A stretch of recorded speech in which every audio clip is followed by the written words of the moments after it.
দেখোন কাকোৱে নাপালোঁ। পৃথিৱীখনৰ যে লীলা আৰু কণা মানুহো কিতাপ পঢ়ে।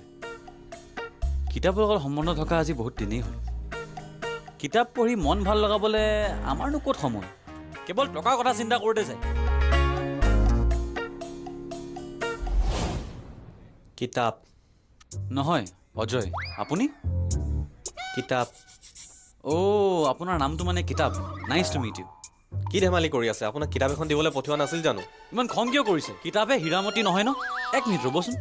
আপোনাৰ কিতাপ পঢ়া বহুত হেঁপাহ ন? কেতিয়া পঢ়ে বাৰু? ৰাতি শোৱা সময়ত চাগে আপুনি 2 পেজমান পঢ়ি হৈ যায় ন?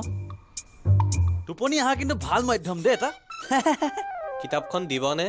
দিম, লৈনো কি কৰিম? চানাবালাও 2 টকা নিদিব এইখনৰ কাৰণে। লওক।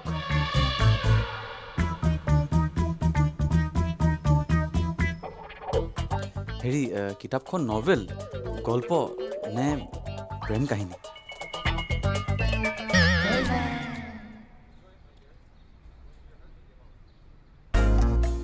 বাপৰে, কিতাপ নহয় যেনিবা কিবা অমৃতহে। কিতাপৰ পোক যেন পাইছোঁ।